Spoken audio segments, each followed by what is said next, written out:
If you're visiting Thailand, chances are you're going to make your first stop in Bangkok. Now, if you're traveling with little kids, chances are you might need a couple days just to recover from that long flight and the jet lag before making any other stops in Thailand. This is what I recommend doing. We spent a couple days in Bangkok with our little kids, and I kind of want to share just a few of the places that we visited along with the hotel that we stayed at.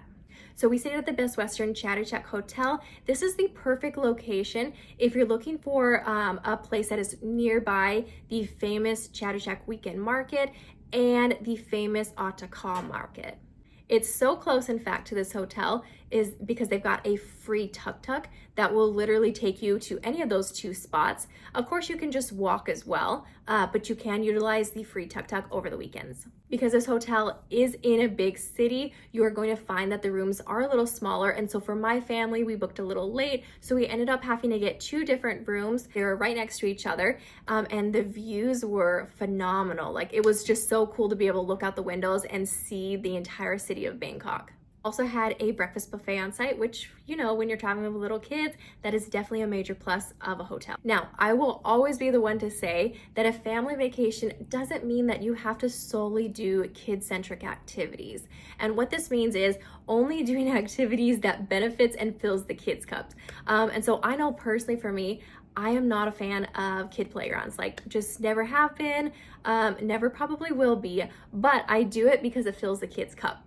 Now, a lot of times parents will take their little kids on vacation and they think that they only need to do kid-friendly activities. And so by the end of the vacation, it's already wearing enough traveling with little kids.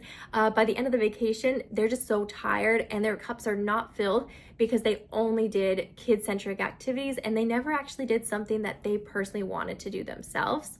And so this trip to Bangkok, we really focused on family fun instead of just focusing on kid-centric activities. And so I'm going to share a few examples of what that looked like for our trip to Bangkok, Thailand with our little kids. First example is just taking the kids to the Chatuchak Weekend Market. This is something that my husband and I really wanted to do. And the way that we got the kids involved and excited about visiting this weekend market is just telling them that we could find clothing that had elephants on it.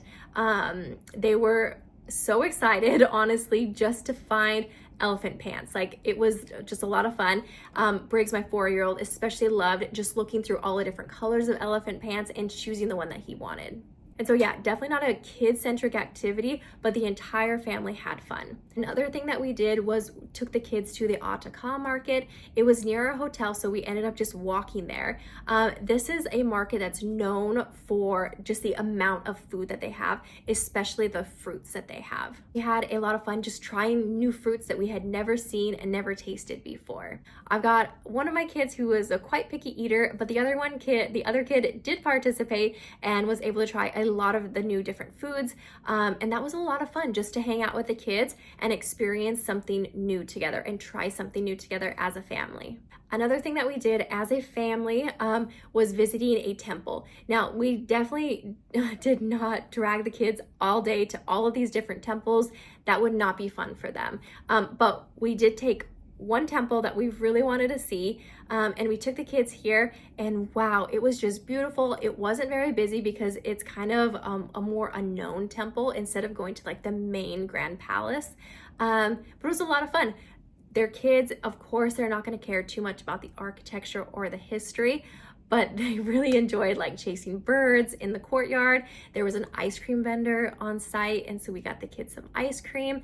And so while it's not a kid-centric activity, the entire family still had a lot of fun just hanging out and being together as a family and exploring somewhere new. The last thing that I will say was really fun for the kids is that we would take them to 7-Eleven. There was a nearby store, and if you know anything about Thailand, 7-Eleven is very popular. They have a lot of variety, a lot of snacks there.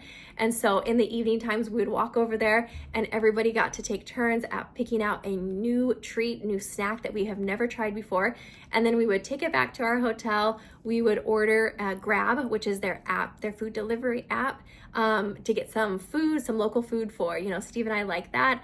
And then, some of the kids, they just like McDonald's sometimes, and that's okay. And so we would order some food, and then we would get to do a movie night. The kids got to choose the movie, what they wanted to watch, and then we would all just have our snacks from 7-Eleven. While our Bangkok, Thailand trip definitely wasn't a kid-centric trip, it was a family-friendly trip, and we had a lot of fun just as a family, hanging out together, exploring new places, and trying new foods. Just keep this in mind when planning family fun trips. That way everybody can have fun, including mom and dad, because their cups need to be filled on vacation as well. Thanks for watching. Be sure to hit that subscribe button for more videos about traveling with little kids. We share anywhere from tips, tricks, hacks, and even destination ideas.